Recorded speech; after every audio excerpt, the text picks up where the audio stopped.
Au nom du Père et du Fils et du Saint-Esprit, ainsi soit-il. Ce matin-là, mes bien chers frères, la Madeleine pleure, nous dit saint Jean. La Madeleine pleure devant le tombeau de son maître qu'elle a vu crucifié avant-hier, et sans retenir ses larmes, elle se penche sur le tombeau comme pour vérifier une dernière fois que le corps de son Seigneur n'y est pas. 2 anges lui apparaissent alors pour lui demander pourquoi elle pleure. Mais elle est loin d'être satisfaite par la vision magnifique de ces créatures célestes. Ce qu'elle veut, ce pourquoi elle pleure, ce pourquoi elle est venue, c'est son Seigneur. Alors elle continue sa recherche et sort du tombeau en tournant le dos aux 2 anges et tombe sur un homme qui lui demande qui elle cherche. On imagine bien Marie de la Madeleine, et pour nous aider, pour aider notre piété, nous avons les très belles fresques de Fra Angelico, et puis aussi le bel hymne, la belle séquence Victime Pascali Laudes qui met en valeur le parcours de Sainte Marie-Madeleine. Marie-Madeleine ne prête pas attention, ne prête pas une grande attention à cet homme qu'elle croit juste être le jardinier de l'enclos où se trouve le tombeau, et comme si celui-ci avait pu faire une mauvaise blague, elle lui dit « Si c'est vous qui l'avez enlevé, dites-moi donc où vous l'avez mis. » Et voilà que cet homme lui répond en l'appelant par son nom, Marie. Subitement, elle comprend que le jardinier est Jésus. « Rabouni, maître » dit-elle en se prosternant, cherchant à embrasser les plaies visibles des pieds de son Seigneur, tout empressée de renouveler ce geste de piété qui lui est si familier. Mais Jésus l'arrête, et c'est là, mes bien chers frères, ce qui est surprenant. « Ne me touchez pas, noli me tangere » lui dit notre Seigneur. Mais pourquoi donc Jésus ne veut pas que Madeleine le touche ?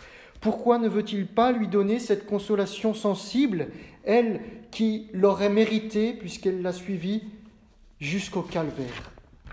Alors que plus tard, notre Seigneur acceptera que Thomas, l'incrédule, lui mette la main dans son côté et demandera même aux apôtres, nous dit saint Luc, de constater en le touchant qu'il n'est pas un esprit. Alors pour comprendre cette attitude du Christ, mes bien chers frères, il nous faut nous rappeler que Jésus est toujours ce divin pédagogue. Et nous dit saint Augustin, il apparaît à Marie pour affermir sa foi, pour purifier la foi de Marie-Madeleine. Marie, semble dire Jésus, ne me touchez pas, car votre foi n'est pas encore assez grande. Ne l'arrêtez pas à cette connaissance uniquement sensible que vous avez de moi, comme un homme simplement bon, saint, un envoyé de Dieu. Non, je suis plus que cela. Et je veux que dans votre cœur, comme dans votre intelligence, vous me croyez égal au Père. Et c'est pour cela que Jésus dit « Je ne suis pas encore monté vers mon Père ». C'est-à-dire, dans votre cœur, je ne suis pas encore l'égal du Père. Alors, Marie, toujours prosternée, humblement, n'insiste pas, ne se rebelle pas. Elle est toute disposée, elle a toujours ce cœur grand ouvert à cet ordre délicatement ferme du Christ, parce qu'elle a beaucoup aimé celui qui lui a beaucoup pardonné. Elle accepte de ne pas toucher son Seigneur, elle accepte ce renoncement en raison d'un plus grand bien. Elle accepte que son âme soit purifiée. Elle accepte de croire que Jésus et son Père ne sont qu'un, que Jésus est l'image essentielle du Père, qu'ils sont un, qu'ils sont consubstantiels. Peut-être que Marie-Madeleine, comme nous dit saint Jean Chrysostome, pensait légitimement retrouver son Maître comme avant la Passion. C'était sûrement d'ailleurs ce qu'elle pouvait espérer de mieux. Son cœur ne pouvait espérer un plus grand bien, un plus grand bonheur. Mon cœur, pensait-elle, serait comblé, et je ne demande rien d'autre que la présence corporelle, la présence physique de mon Seigneur. Elle ne pensait pas pouvoir l'aimer et croire en lui que par un témoignage sensible de son amour et de sa foi.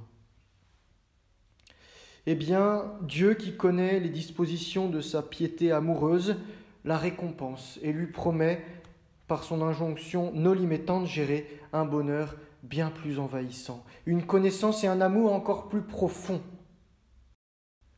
vous vous réjouissiez de m'avoir à vos côtés, semble lui dire notre Seigneur, de me laver les pieds, de me les embrasser, de me servir et de me parler, de me revoir sur terre. Eh bien, amen, amen, je vous le dis, Marie, votre bonheur sera infiniment plus grand dans le ciel, car vous me connaîtrez dans un face-à-face éternel et non plus seulement avec vos sens limités d'ici-bas.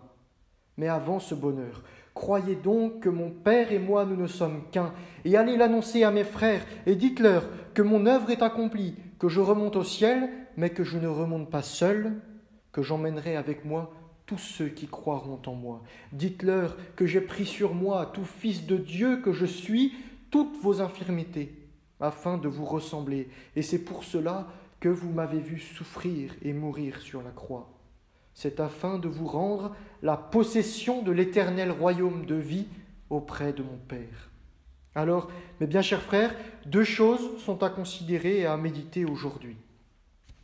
D'une part, il faut nous disposer à recevoir, comme Marie-Madeleine, un accroissement de notre vertu de foi durant ce temps pascal, en offrant au Christ, comme Marie-Madeleine, un cœur grand ouvert à sa grâce, tout disposé à suivre ses volontés, c'est-à-dire en nous donnant la peine et les larmes, comme Marie-Madeleine, de le rechercher avec un grand zèle, à cause de l'espérance du ciel qui comblera notre soif. Et puis d'autre part, méditons sur cette ascension spirituelle fulgurante de Marie-Madeleine. Elle était grande pécheresse, et elle devient l'apôtre des apôtres. C'est un modèle de vie spirituelle. Nous la voyons du temps de la vie publique de notre Seigneur, détester ses péchés mortels, et puis maintenant, nous la voyons se faire purifier sa charité et sa foi, se les faire transformer par notre Seigneur. Et elle accepte cette transformation. Pourquoi ? Eh bien, pour nous montrer que nos misères, nos fautes et nos péchés, comme elle, nous les connaissons assez et nous les confessons. Mais ce que nous ne savons pas, ce que nous ne croyons pas ou ce que nous ne croyons pas assez, hommes de peu de foi que nous sommes, c'est le prix du sang de Jésus et la vertu de sa grâce, ainsi soit-il. Au nom du Père et du Fils et du Saint-Esprit, ainsi soit-il.